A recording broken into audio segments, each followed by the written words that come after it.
I see normalization coming sooner than people think. I sort of fell in love with the country. And I've now been 38 times to Saudi. I've invested in a number of companies there, and I've found that there are just enormous opportunities. We're going to create huge amounts of liquidity, of wealth. There are a couple of things that I think are going to change in the Israeli ecosystem because of this big boom in defense. One, a huge creation of jobs. Cybersecurity, the cybersecurity boom isn't going away. We now have a new boom. We'll never be dependent on anyone else for getting our arms. We need to be resilient and independent from anyone else. We can build things together. I'll give you two words that come to the top of the list, and that's Golden Dome. I think it's $1 trillion or $500 billion project. How much of the Golden Dome is going to come from all the work that's been done in Israel?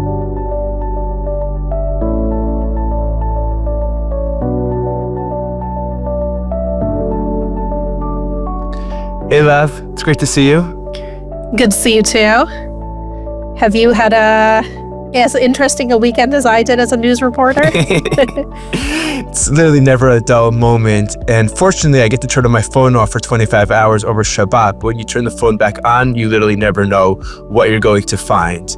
And this week, of course, we found when we turned our phones on after Shabbat was the announcement of President Trump of the establishment of the Board of Peace, of its makeup, of a Gaza executive board and a founding executive board. We have the Davos conference this week where the board is supposed to meet for the first time. What do you make of all this? So first of all, just to get to basics, because I think people are a little confused, under this rubric, I guess you could say, or this title of the Board of Peace, there's the actual Board of Peace. Which is this, it looks like it's turning into this broad, almost an alternative to the UN, which, President Trump has invited leaders from all around the world to join. They can join for free for 3 years, but if they want to be permanent members, it costs $1 billion. And they're supposed to deal with fee. Right. Yeah, exactly. There's only a couple of countries that said they would pay it, although many countries have been invited. And it's not entirely clear what they're going to do, but part of it is supposed to be sort of settling international disputes, which a little off topic for us, but then it's interesting that he invited Russia and not Ukraine, right? Because how are you going to have a board settle the dispute with only one side to the dispute? But I guess there's a lot of pro-Ukraine countries that he invited. If you get the letter that he sent to the world leaders that he invited, the language, it seems pretty clear that he's thinking about something that's larger than just Gaza, right? He talks about how this is going to be a bold new approach to resolving global conflict. It's going to be an international organization. He's definitely thinking larger than Gaza. Right. So that's why it's supposed to be a sort of alternative to the UN, which at first was something that just like commentators were saying, but then Prime Minister Netanyahu himself said it in the Knesset. And it's supposed to be like a broader, but it's an alternative to the UN, but it seems like only in the sense of sort of resolving disputes, right? Like I don't think that President Trump is going now to create all these humanitarian various type committees that the UN has, but I guess we'll see. He certainly hasn't expressed that, if that's the plan. If you're President Trump and you're saying, okay, who's actually footing the bill for the UN, right? So the U.S., of the Security Council members, so the U.S. is paying about 22%, or is assessed to pay 22% of the UN's budget. The only other one that comes close is China at about 20%. But then the UK and France are each assessed at 4%, Russia at 2%. And then from President Trump's point of view, if we're paying for it, then we should be first among equals and we should have leadership. And why should we keep paying for an organization where outside the Security Council and the General Assembly, we have the exact same vote as, teeny little countries that have less population than, a city of the United States. Right. And the U.S. just pulled out of 66 UN organizations earlier this month. So also in this bigger announcement, and I think that the reason for the confusion is because this was announced all at once, was the Gaza Executive Board. Now, the Gaza Executive Board is also leaders and high-level diplomats from different countries that are supposed to oversee the Committee of Palestinian Technocrats who will be overseeing the reconstruction of Gaza. And the issue for Israel is not really on the committee. There's an Israeli businessman on the committee, but not official Israel, but there's the Turkish foreign minister is on the committee, and a top Qatari diplomat is on the committee. So, we all opened our phones after Shabbat to see the news about this committee. And then very soon after Shabbat, Prime Minister Netanyahu's office put out a statement saying that Israel opposes the composition of the Gaza Executive Board. And they didn't say the reason, but it's very clear. And Netanyahu actually clarified later in his speech to the Knesset on Monday, which is that, Turkey and Qatar are the problem, that Israel's not going to let them be involved in rebuilding Gaza because they support Hamas. And I don't believe, to be honest, that Israel didn't know that this was going to be the case. I think that Israel probably objected to it, and just its objections were ignored or overruled because President Trump wanted to have Turkey and Qatar on the committee. It's actually interesting in terms of the UAE's role and involvement on the committee. First of all, they have their minister, Reem El-Hashemi, who's been to Israel, I think, more than once, who's on the committee. Nikolai Mladenov, I think I'm saying his name right, who's a very well-respected international diplomat, has over the last several years served as the director of the Anwar Gargash Diplomatic Academy in Abu Dhabi, which is this main diplomatic center and training institution in Abu Dhabi. Before that, he was the UN envoy for Middle East peace, which is like a kind of useless job because the UN is not bringing peace to the Middle East, but he was very much well-liked and respected by Israelis and Palestinians when he did that job. I think that he was seen as somebody who is able to listen and understand what the sides want, and for Israelis, they saw him as someone who acknowledged Israel's security needs. So he's not the issue, even though I know a lot of people in this country hear UN and are automatically like, no way. Oh, no. I think there are a number of people on the various committees who are truly committed to Israel's security and who truly do want to see lasting peace and security for Israel and for Gaza. I think Mladenov is certainly one of them. Look at somebody like Mark Rowan, for example, the chair of Apollo Global Management, who has done very important work in the Israeli educational system, building schools in Israel. By the way, Apollo's, I think, largest investor is Abu Dhabi. So that's another connection between Abu Dhabi and the committee that's been set up. Somebody like Aryeh Lightstone, my former boss at the Abraham Accords Peace Institute, obviously somebody deeply committed to peace in the Middle East and to Israel's security. And Lightstone, we should point out, he is also advising the broader Board of Peace. So he and Josh Grunbaum, who's also on Special Envoy Steve Witkoff's team, they are the sort of diplomatic advisors there, which will be interesting. I mean, if the Board of Peace is some sort of alternative UN, I would imagine they will want to get, I have a ton of respect for Aryeh Lightstone, and I often agree with him on a lot of things, but I think not everyone on that Board of Peace will. When you look at the overall, the various committees and the Board of Peace, again, I think Qatar is very problematic, and Turkey is, especially their representative, is very problematic. But there are certainly people who I trust and I like, who are involved in various positions. I do think, though, that we have this Board of Peace and the Executive Committee and the Founding Executive Committee and the National Technocratic Committee for Administering Gaza. The most important question of who and this American general who's going to oversee the international stabilization forces, who and what is actually going to do the work of disarming Hamas, I think that remains unanswered. And the devil's in the details. Certainly when we're dealing with Hamas, the devil is certainly in the details.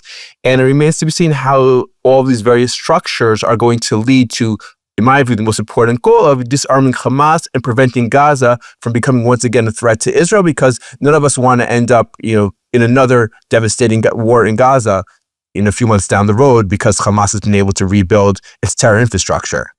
So it's interesting. I spoke to some people involved in this issue. I mean, the Israeli position has been made totally public by Netanyahu, so that you don't need your special anonymous sources. But on the Trump side, when it comes to this issue of Qatar and Turkey, they said basically the Qataris and the Turks are involved anyway. They were the ones who negotiated the ceasefire.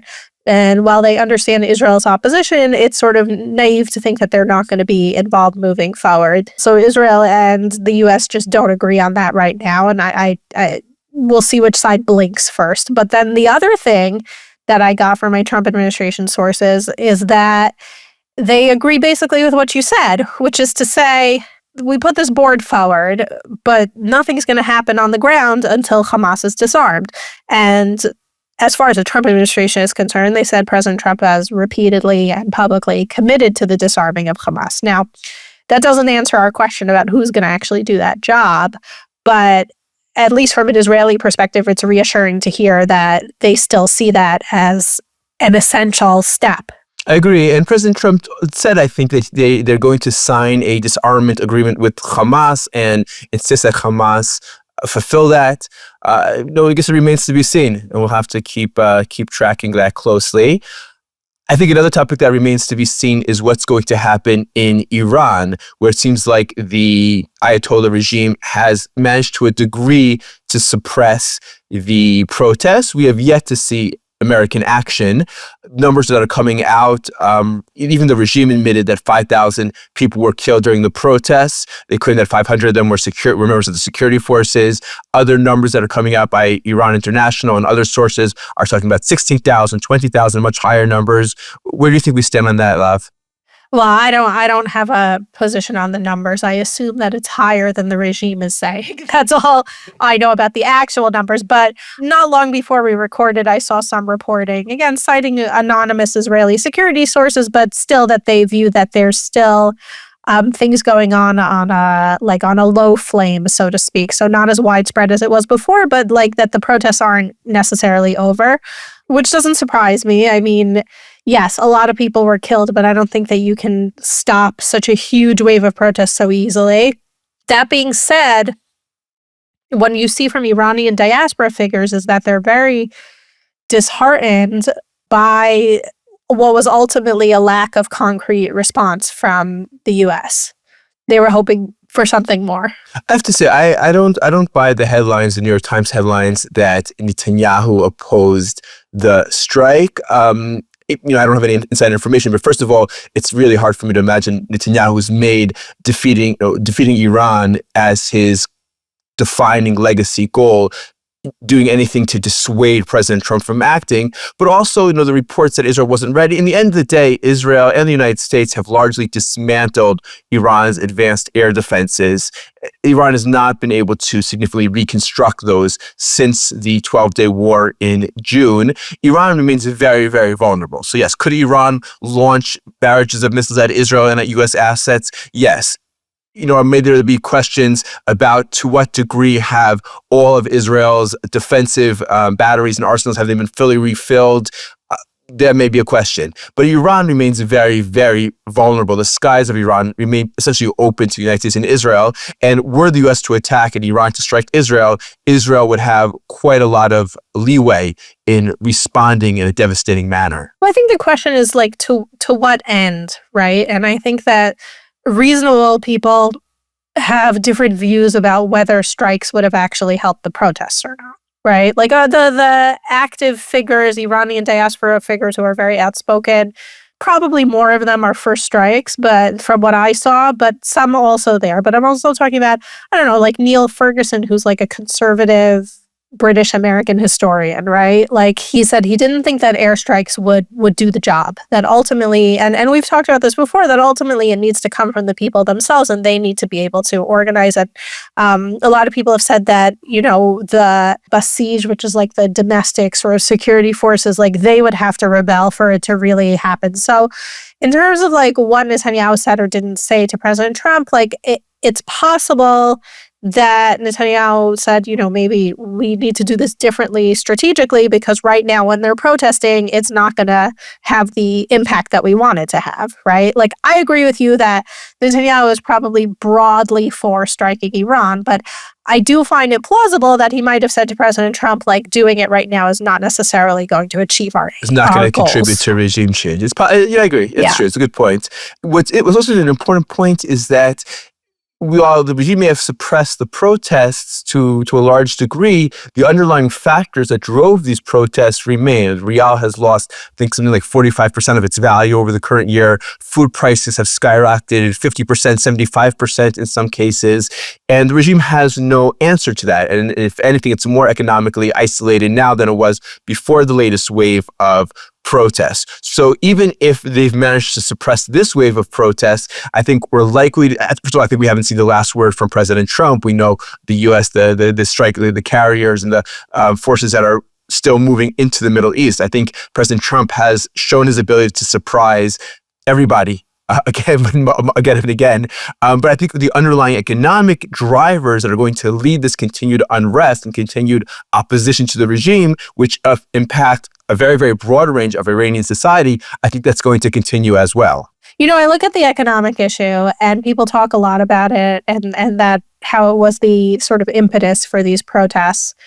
And I do wonder, because you look at Venezuela, right? Now, Venezuela was under a totalitarian, maybe totalitarian, I think less so than Iran, but still terrible dictatorship for 25 years, right? And it's probably less than that because Chavez took him a few years to consolidate power. The really, really dire, terrible economic situation is probably in the last decade or so. And they've been living in a situation where you can't get toilet paper practically for years now. And then ultimately it was the Trump administration who came and got rid of Maduro, right? Now in Iran, it's been 47 years, really totalitarian state, like in the style of the Soviet Union, right? And very oppressive of what you can wear and what you can read and what you can see, even more than Venezuela, a lot more than Venezuela, let's put it that way. But economically, they were usually okay, right? Like there was a large middle class, and I think the economic improvement in Iran started in the 1970s, like earlier, but they were okay. There were times that they were better, right? So I wonder what the tipping point really is, right? Like the economy's doing poorly now and the people are used to a higher quality of life and so they're protesting. But on the other hand, like Venezuela, again, they were able to hang on in this situation where there was no medicine and no toilet paper for a decade. So I wonder, sort of watching this, what the economic tipping point is for Iran. Will it be sooner because the regime is even more oppressive than Venezuela? Or because it's so oppressive, they'll be able to oppress the people even in a terrible economic situation? So, I don't have an answer, but it's something to look at. So moving from Iran to the United States, we had this really crazy story about the vetting process that the governor of Pennsylvania, Josh Shapiro, underwent allegedly by the Kamala Harris presidential candidate team. Do you want to talk about that? Yeah, so I'm interested in your view about this because I have mixed different thoughts about it. So Josh Shapiro has a memoir coming out, and he, in an excerpt that I guess the New York Times and I think also the Atlantic got to see, he talked about being asked what he felt were excessive questions about Israel, asked if he ever spoke to an undercover agent of Israel, if he himself was ever an agent of Israel. And he felt this was excessive. And he said, you're not asking other candidates who are not Jewish these kinds of questions, which led to a lot of people, reasonable people, to reasonably think that this was somewhat anti-Semitic. The reason I have mixed feelings about this is, first of all, a couple days after this news came out, we found out that Tim Walz was asked about his time in China, which is completely legitimate. And also, Josh Shapiro did work in the Israeli embassy in Washington for 6 months. So China is an enemy state, right? It's certainly very much a U.S. adversary, so I don't think that Israel and China are the same, right? Josh Shapiro didn't live in Israel for extensive amounts of time. I think for just a couple months in high school, he was on one of these teen semester type things, and he volunteered a little bit on an army base. People keep saying he served in the army. He didn't. He volunteered for a few days on an army base, which is where you do things like fold laundry and distribute food and stuff and sweep and whatever. I did those things as a teenager too, for a few days. It's really not, you're not getting not a strategic contribution to the exactly. It's ridiculous. So that part is ridiculous. But okay, he worked for the embassy, and everyone knows that espionage can often happen from embassies. So maybe that's so. This is why I feel like it's not as clear cut. But I also found sort of two things really interesting, which is that a couple of other Democratic sort of operatives have come up and said, yeah, I was also questioned about Israel in a way that made me feel uncomfortable when I was vetted for jobs in the Democratic Party. And then the other question that people are asking, which I think is a legitimate question, is if Josh Shapiro felt that there was anti-Semitism happening, why did he wait until now? I know why, because he wants to sell books, but I don't think that's a good answer. So what are your thoughts? No, I think it really does come down to what he was asked. Meaning, if they asked about his ties, the current ties to Israel, I think that's a legitimate question for somebody who's going to enter high office. I mean, not high office, but when I worked in the Prime Minister's office and I got security clearance, they asked me about potential, whether I had any ties with officials in other countries, and they wanted just details on that. I think it's par for the course. I think that if they were asking him whether or not he, as a governor, or even in his previous life, served as an agent, a secret agent for the state of Israel, I think that is a certainly borderline anti-Semitic, distrust of Jews, and the fact is that the many people who grow up as Zionist communities, community Orthodox, non-Orthodox, doesn't matter, but do often spend, a semester in Israel, summers in Israel, like you said, a few days folding laundry, on his IDF military base. It's part of like a youth program, not as part of, serving in a foreign military. But that in no way impacts on whether they are loyal and committed Americans, certainly one who's reached the high office of governor. So I think that it really just depends on what precisely he was asked. And to be fair, is that if I'm the political operatives behind the Harris campaign, it may be that objectively at that point, I have these fears that if the vice presidency is too Zionist, that's going to harm that's going to undermine or decrease the number of votes I get in swing states or key constituencies. From the point of view of a political operative, they may be just crunching numbers and doing public opinion polls and saying, okay, this is going to increase Kamala's chances of winning or decrease her chances of winning. Now, if that's the case, that is a sad reflection of the state of the Democratic Party vis-a-vis Israel, and Israel's standing vis-a-vis democratic audiences, but that doesn't necessarily mean that the pollsters and the political operatives were doing something that crossed the line. Yeah, I think that you're right about, I think ultimately this answers what was a big question at the time of why did Kamala Harris pick Tim Walz over Josh Shapiro, and it appears it appears that the Israel stuff just really bothered them, right? At least certainly from Josh Shapiro's side of things, like that seemed to be a big thing that bothered them. And that was, a lot of people implied and thought that maybe that was the case. So ultimately, I think that's like the real significance here, which is that they thought that someone who has ties to Israel, and also they wanted him to apologize for speaking out against the anti-Israel encampments in University of Pennsylvania. And that was what he refused to apologize for that. And really to his credit for refusing to apologize for that. Absolutely. The whole thing is to his credit, right? Because I don't know how much it helps him politically to bring these things up now either. I mean, I still think he should have brought it up earlier, but he didn't have to bring it up at all. So there's that. And it tells us about some of the rot in the Democratic Party. I agree. Well, this week we have on Mideast Horizons, Isaac Yitz Applbaum, the chairman of Kinetica Partners, the founding general partner of Misgav Ventures, really one of the leading venture capitalists investing in Israel, but also in the broader Middle East and working to connect those ecosystems. And we have a fascinating conversation with Yitz. But as we begin 2026, what's interesting also is that some of the numbers regarding investment in the startup ecosystems are coming out. So according to Startup Nation Central, Israel's startups in 2025 attracted $15.6 billion.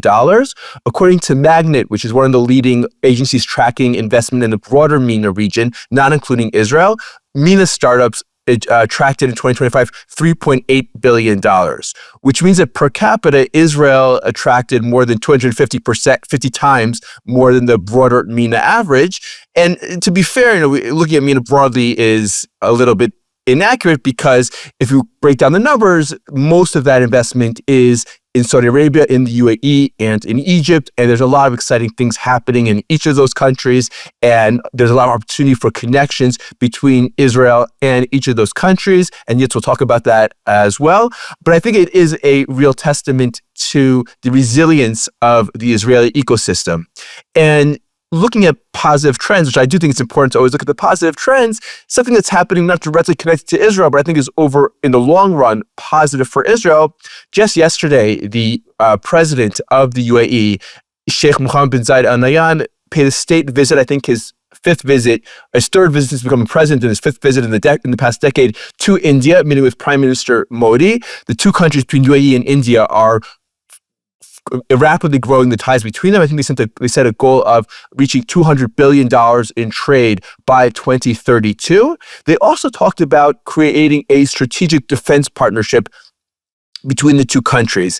And that's significant for several reasons. First of all, it's significant for Israel because of Israel's close ties with both those countries, including with their defense industries. We know that Elbit reportedly inked a $2.3 billion deal with the UAE this past year, just a couple of months ago. Israel is one of India's major defense suppliers. You have the I2U2 grouping, the IMEC initiative. Israel, the UAE, and India are close partners, and as India and the UAE grow closer together, and as Israel grows closer to both those countries, I think we'll see, and obviously with the United States, we'll see a lot of exciting developments in that field. The other thing that's happening also is the tension, and I think you wrote about this, Lav, between the UAE and Saudi Arabia. Saudi Arabia and Pakistan signed a mutual defense pact in September. So we saw UAE and Saudi Arabia clashing in Yemen. So the fact that the UAE is also now drawing closer to India and considering setting up a strategic defense partnership between the two countries, I think is significant for the region as well. Yeah, I mean, we should do a whole episode on this sort of realignment that seems to be happening in the region, with the UAE and Saudi taking different sides after they were so closely aligned. But it's clear there's like a lot of really positive momentum on the sides of Israel and the UAE and sort of broader investments and growing startup field. So, we should go to our guest who's the real expert on this. But before that, this is the Misgav Institute for National Security's Mideast Horizons podcast, where you can learn about what's really happening in the Middle East beyond headlines and spin. I'm Lahav Harkov, your co-host, a Misgav Institute Senior Fellow and Senior Political Correspondent for Jewish Insider. And I'm Asher Fredman, Executive Director of the Misgav Institute and a visiting fellow at the Heritage Foundation. The Misgav Institute, for those who are not familiar, is Israel's leading national security policy center dedicated to strengthening Israel's security, its regional cooperation, and its international standing and alliances. And here on Mideast Horizons, each week we go beyond the noise, beyond the shallow slogans and the tweets and the posts, to bring you fresh insights onto the most critical issues shaping Israel and the Middle East. Please subscribe and follow wherever you listen to podcasts to keep up to date and ahead of the curve. You can reach out to us with comments and suggestions at mideasthorizonspodcast@gmail.com. And keep sending your comments. We read them. We appreciate them. So please keep sending them. This week's guest is Isaac Yitz Applbaum. Yitz is one of the leading investors helping develop and shape the ecosystem both in Israel and the broader Middle East. He serves today as chair of Kinetica Partners, a leading early-stage venture capital firm investing in defense technologies in Israel and the Middle East. He's the founding general partner of Misgav Ventures, a $300 million fund that invests in AI, mobility, fintech, digital health, and other areas in the Middle East. He is a senior advisor to 8 VC partners, and beyond his investment roles, he serves as a advisor to the Minister of Communications, IT, and Space of the Kingdom of Saudi Arabia, is extensively involved in the VC and technology sector in the UAE as well. Beyond the investment world, he serves on the board of the Republican Jewish Coalition, where he co-chairs the Legislative Affairs Committee. He serves on the board of directors of the Asian Society. He is the chair of the Western Wall Heritage Foundation, and he's one of the founders of the Him for Her for Him Foundation, which works to place women on corporate boards of directors. Yitz is also well known for his extensive wine, whiskey, and cigar collection, which we'll get into as well. So without further ado, please stay tuned for this wide-ranging conversation with Isaac Yitz Applbaum.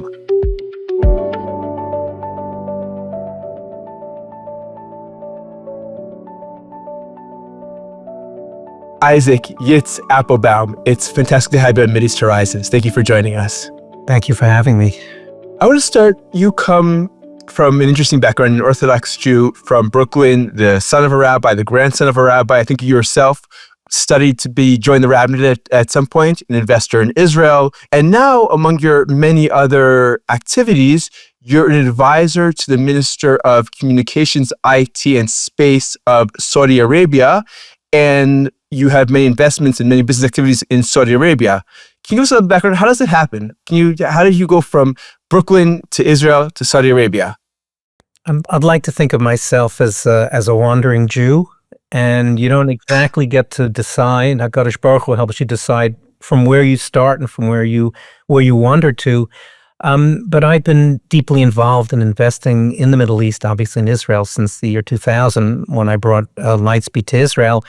And I've watched as the Israeli ecosystem has matured and has grown and has gotten to be where it is today. I participated, of course, in some of that growth as well. And when the Abraham Accords came, I expressed an amazing interest in what was going on in the Middle East, in particular, of course, in the Emirates, as they were the first there. But I was blessed to go on a trip to Saudi Arabia in 2017 with the Smithsonian Board. And I have to admit that the first place I went was to Al Ula, which is one of the most remarkable destination places in the world. It's a Nabatean, a 4,000-year-old Nabatean city that makes Petra look like it's your bathtub. It's just so remarkable and so beautiful, and everyone should visit. And I sort of fell in love with the country. And I've now been 38 times to Saudi. I've invested in a number of companies there, and I've found that there are just enormous opportunities at the business-to-business level, and of course at the P2P level, at the people-to-people level, and work my way bottom up, top down to really try and ingratiate myself into the ecosystem there, and that's how I sort of got to the position I have there.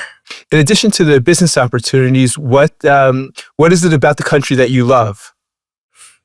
Starts with the people and ends with the people. You know, they are warm, kind, understanding, focused, curious. I can't tell you how many Shabbat dinners I've done there. This is free Chabad, free anything in Saudi. People are just very, very interested to learn more. I'd say surely at the people level, at the business level, there's a lot of interest in what Israel does, what Israel has to offer, what the business opportunities are. And it's just very, very friendly. It's very hospitable. It sort of reminds me a lot of Israel, just a lot more capital and, a lot more access to market. Once peace or full open relations between Israel and Saudi Arabia becomes possible, and obviously there's geopolitics involved in that, what do you think are the areas of highest potential cooperation between the two countries? Firstly, I see normalization coming sooner than people think. Now, I've been bullish about this for a long time, and I've been sort of wrong most of the time, but I do think it's coming sooner than people think. And I did a position paper a couple of years ago, overlaying and overlapping the 2030 vision, of which there are 12 or 13 principles: education, healthcare, technology, and then how can Israel help Saudi achieve those goals. And it's amazing the overlap between their vision statement and some of the areas in which Israel already excels. Obviously, the lowest hanging fruit is going to be technology. The Saudis have enormous access to markets, capital. They're innovative on their own. They have 36 million, population of 36 million, but they're behind the curve. We've been doing this for 25, 30 years. They started doing this 4 or 5 years ago. And I think you take our ingenuity, our ability to see around the corners, our innovative spirit and culture, and you inject it into the ecosystem that they have there. And it's not a 1x, it's not even a 10x, it's a 100x. So that's the first thing I see. An area that I know there's huge potential for collaboration. They have a lot of big companies. They have big insurance companies, big banks, big agriculture companies, big water companies. And if you sort of take what we've built and put Israel inside, and that doesn't mean that they don't know how to do it on their own, but you combine all of their resources and what they've built to date and add our innovation technology, it's going to take them to a different level. And I think that's one of the things that interests them most. If you look at what they've done in healthcare and digital health, they're far ahead of most countries in the world in their ability to actually work with patients using digital health and centralized hospitals and computerization. But our diagnostic capability and our ability to use AI in the healthcare space is far superior where they are today, and I think they can combine what they're doing. And then, of course, the third area where I'm doing a lot of my focus, but is in the whole defense area, the dual use, deep tech. We face common enemies, we face common problems, water, air, etc. And they're already talking to Israel, obviously, about these things, and there's great partnership opportunities there as well. So, as someone who's focused on defense tech investments, what other countries do you think are going to be really important partners for Israel in the near future? And I guess, what do you think that will do for Israel's international standing? You know, we've seen Israel be increasingly, maybe not isolated, but sort of criticized and in a difficult position internationally since October 7th, really. But on the other hand, it seems like defense tech is still booming. Well, to start with, I think things are getting better in Israel, and I think as things change in Gaza, and we read something new every day, positive news, I think some of that will go away.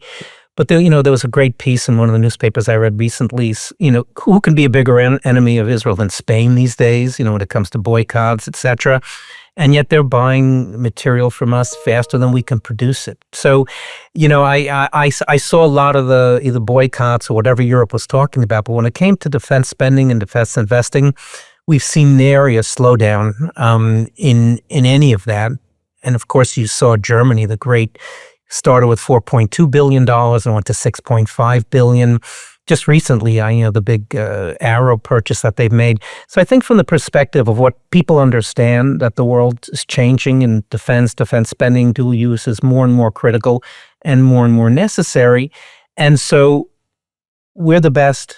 We have what people need. It works. And so I think that's one way to look at this. But I think people are very interested in not only just buying what we have, but learning from us. I've spent a lot of time in the last 3 months in Germany, in Italy, and in Japan.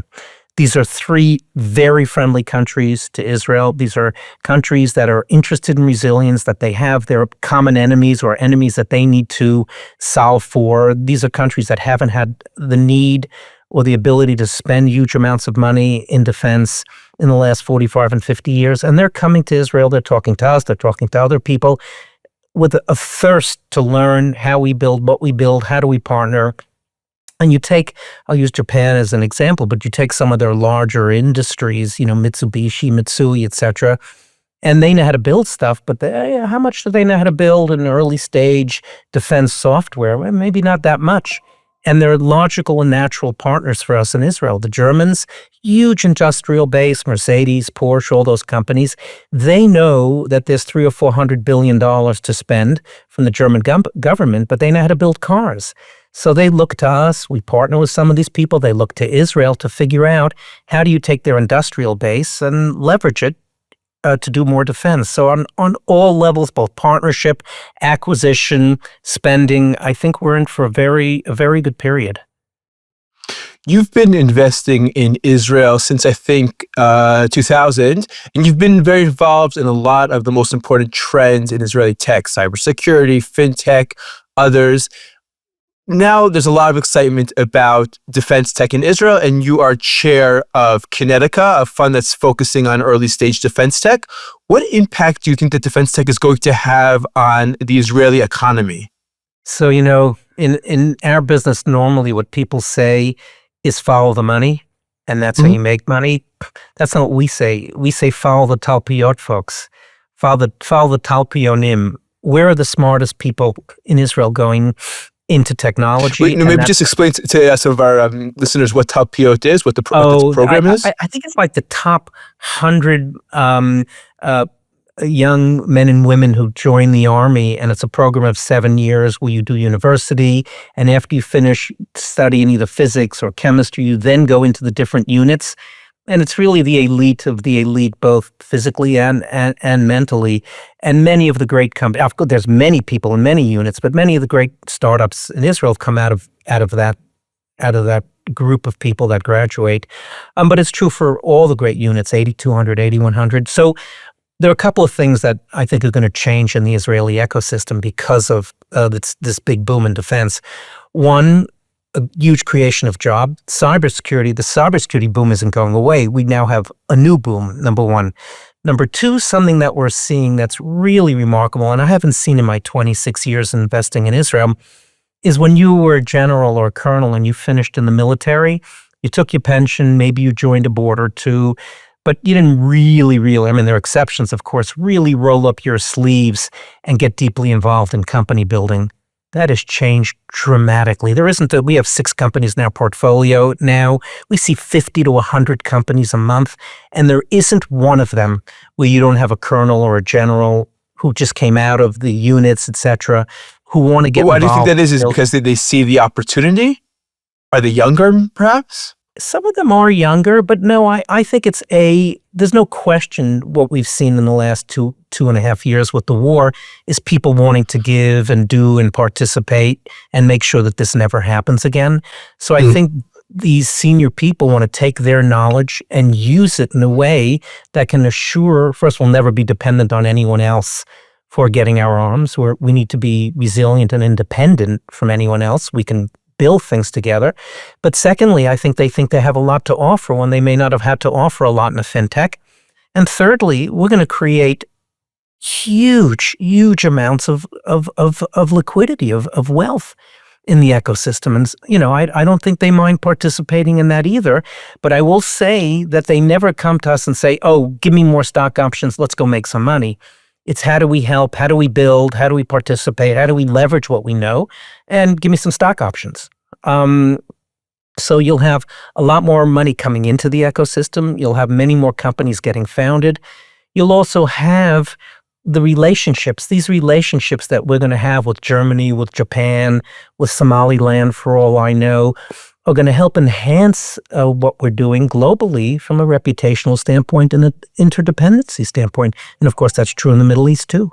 I think it's worth pointing out for our listeners also that the retirement age in the IDF is younger than in the general market. Like we're talking about people in their 50s as opposed to people in their 60s. And I would guess as life expectancies rise, like people want to have something to do also. And so good that they're doing things for the greater society. Things are so meaningful. It's also fun to get back in the game. You do these things. They're a lot different than being in the military. So what do you think Israel's government can do to sort of foster a better environment for the defense tech ecosystem? They've started with some programs, but I think it's very, very important. I was around in the day of, what was it called? The original program. Yozma. So I literally was around in the Yozma days. And the Israeli government was so creative, in particular, in figuring out how to bring in outside capital into the country. And believe it or not, even though there's tons of money coming in, everybody wants to be in cyber. So, let's work with this cyber fund or with that cyber company. Israel's still nascent. I recently wrote an article that there's been 300 plus billion or more in exits in cybersecurity in the last 25, 30 years. What's that number in defense exits? Infinitesimal. It's nothing compared to those numbers. And so there's still people who say, defense tech, Israel, plus the fact people are a little nervous to get, to invest in defense, a lot of the endowments and sovereign wealth funds. So I think to the extent that the government could help facilitate bringing in folks from the outside, I think investors from the outside will be very helpful. Also, it's important to figure out how to open doors.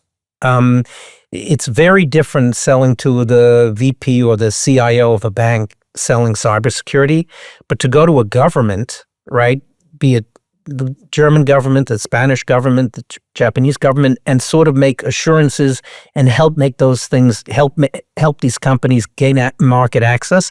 I think the government could be very helpful there also.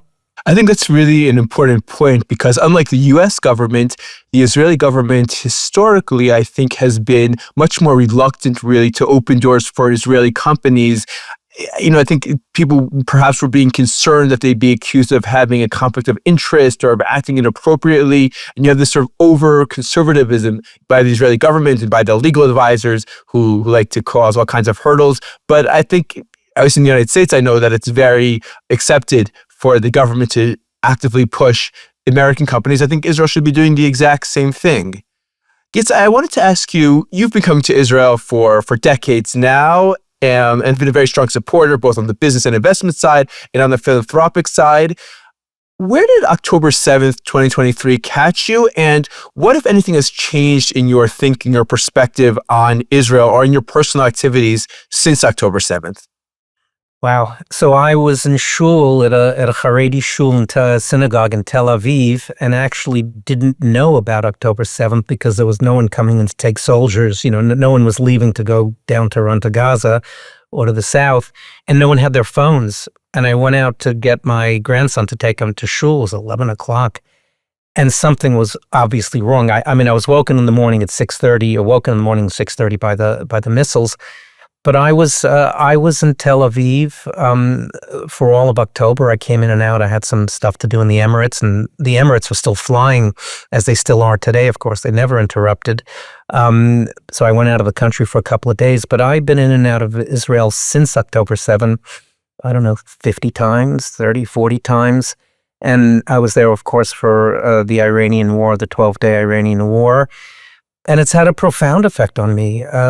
Firstly, obviously, the level of anti-Semitism, anti-Zionism has changed the way I think about a lot of things, because I'm a U.S. citizen now, also Israeli citizen, but I live in both worlds, and the worlds have come closer and closer and closer. They're no longer separate worlds. And I think that I live my life and the way I think about things as being pro-Jewish and pro-Israel in a way that I always thought that they were separate.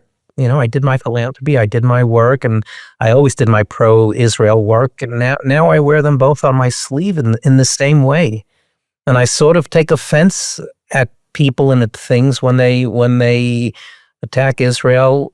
It's like they're attacking Judaism. And I know that there's differences, and I know that you can criticize Israel. I do enough of my own in governments, but the level of the way things have changed, and the level of the heat, and it's coming from both sides, has made me and so many of my friends so much more aware.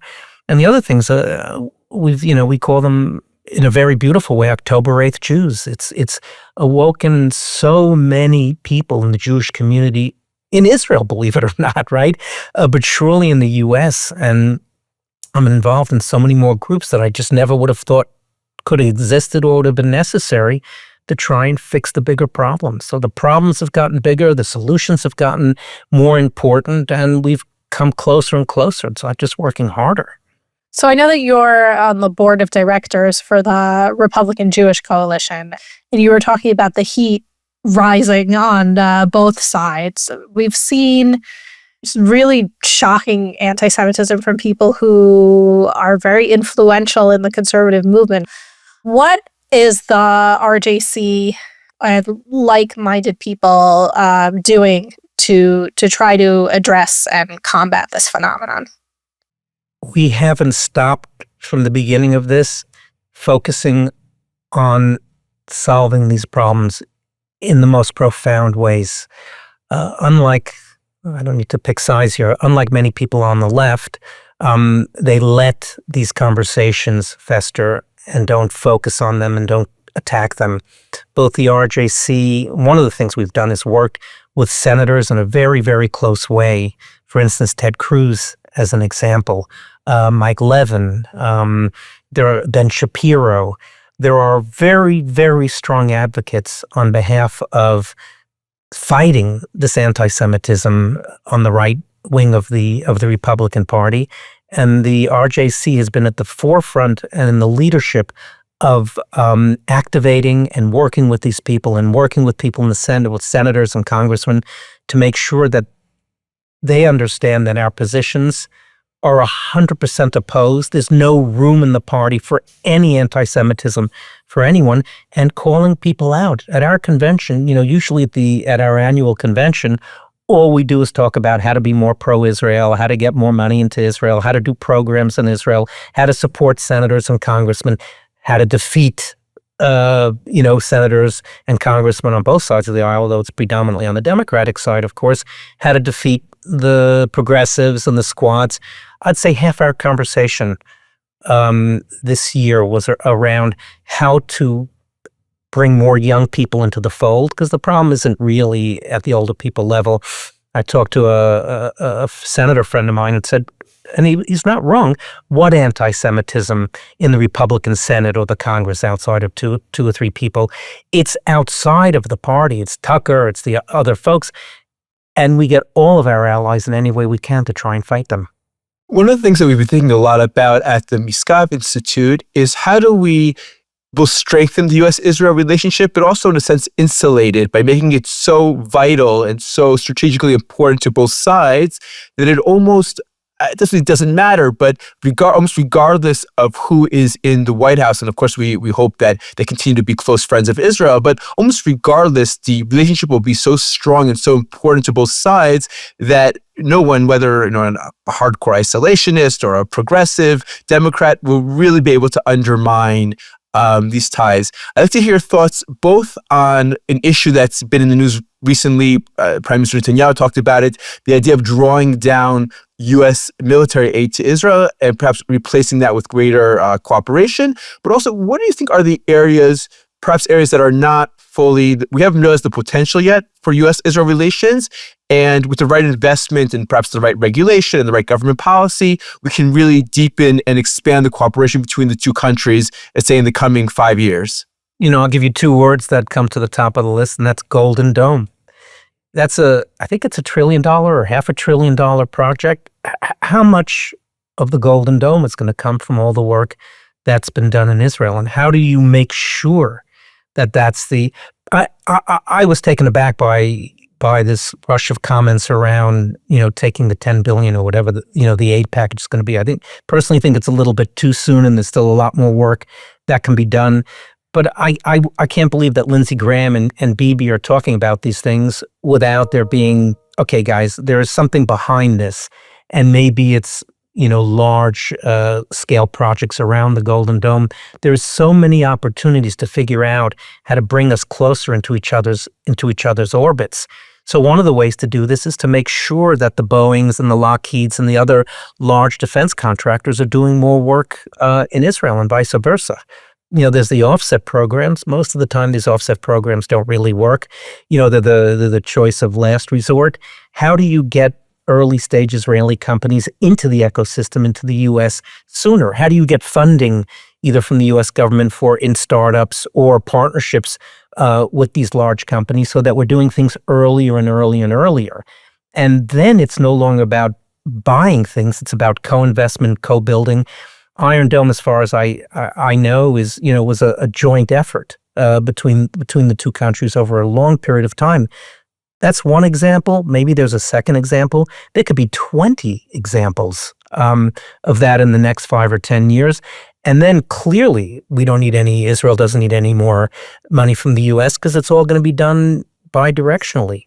So I think that's one way to do things together. Another way is to make sure that we bring in and do it with other countries in the Middle East, where we already have a lot of overlapping interests. And how do we create these relationships between the U.S., the Emirates, and Israel and build something together so that there's the relationship's getting stronger and stronger and stronger. So the defense is going to be one of the biggest ways that we do these things together. But obviously in ag, in water, in energy, there are so many places for us to be partnering. We just haven't focused on them because that hasn't been where we've been led. But now it's a whole new world for Israel. What do you think about this proposed shift from the foreign military aid model that we've had for the past few decades of the U.S. giving aid to Israel, which then mostly has to be spent in the U.S., of course, to one that's more of a partnership, joint investments, joint development of weapons projects? Do you think that's the right direction? Absolutely.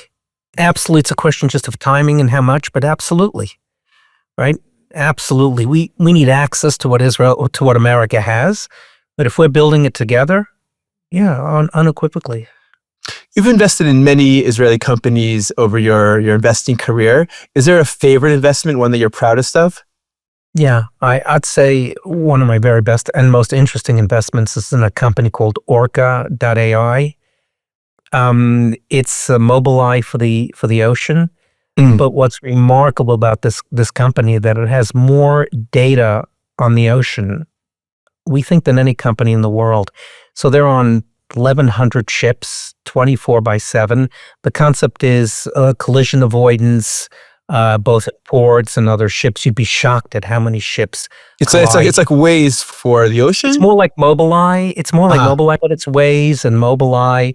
But it can be used for environmental purposes. Don't go this way, go that way, because the waves are going the wrong way and you're spending more fuel. It's collision avoidance. It can be used for serious military applications. And it's a collection of, it's twofold. It's both running ships and making sure that ships don't collide, and secondly, collecting data on the ocean, which can be used by many, many different industries. And it's a company that's growing very quickly. As you can imagine, 2X Navy folks, and now run into a very big company. And the military is hugely interested, and of course, commercial vehicles are very interested also. It has great applicability. It's a wonderful company. I want to take a sharp left. You're well known for both your wine and your Scotch collections. What would be your recommendation? One for wine and one for Scotch for our listeners who enjoy? Well, we only have another hour left. That's not fair. Yeah, in the wine, I'm a huge fan of Flam. Flam from from Judea, the Judean hills.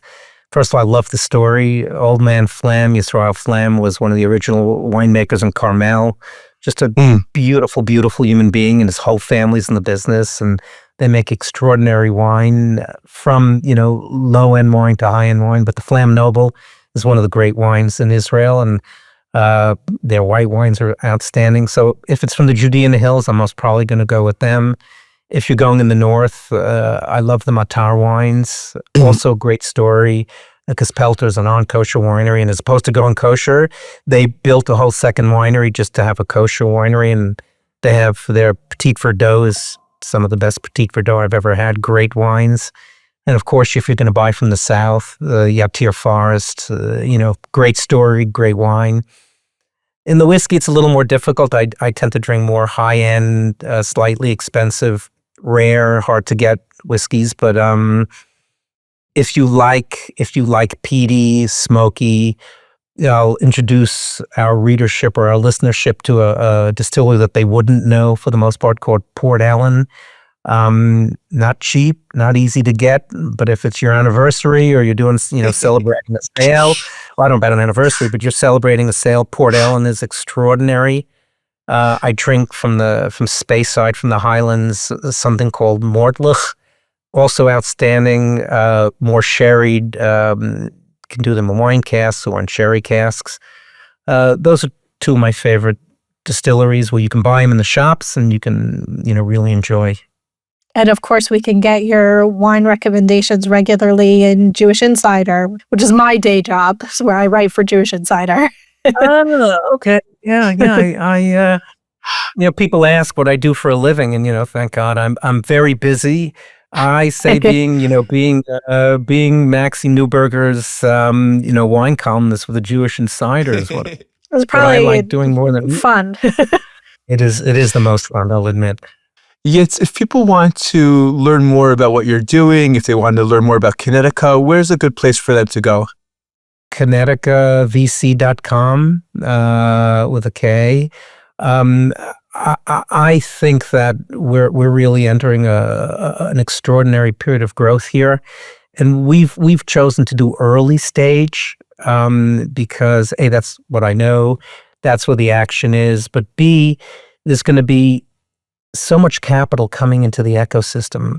There's so much capital, there's so much being built in the U.S. today. We're close partners, as you know, with 8VC, the largest investor in defense tech in the United States and maybe in the world. Right? They were seed investors and Anduril and many other great companies. And they all want to come to Israel. They all want to figure out, how can we build something in Israel in partnership? And if you do that later stage, it's great, but at the early stage, it's where you're forming things. And so I think it's the best place to be today. is early stage. It's always the best place to be, but early stage defense spending. And I think we're going to take a good run out of it and build some great companies and really help Israel a lot, which is surely one of the main reasons I've kind of come out of some sort of retirement, although I'll never retire, and really help to build this firm. Well, we're looking forward to celebrating with you over some very good scotch when your investments pay off, and we strengthen both Kinetica successful, and as a result, Israel and the Middle East are successful as well. First of all, you don't have to wait. I open great bottles because I celebrate waking up in the morning, which is no small deal for me. And I must say, I love the work you're doing, of course, and I'm very motivated and inspired by what you're doing. It's an important time in Israel's history to be thinking about what the future looks like and how do we involve and include all the things that you're doing. So I'm in awe of what you guys are building as well. Well, thank you so much for coming on the podcast. Great to meet everyone, and I hope I did okay. Thank you for listening. Make sure to subscribe, like, and follow Misgav at www.misgavins.org, and of course on all of Misgav's social media accounts. And you can send your comments, questions, and suggestions to Mideast Horizons podcast at gmail.com. See you next time.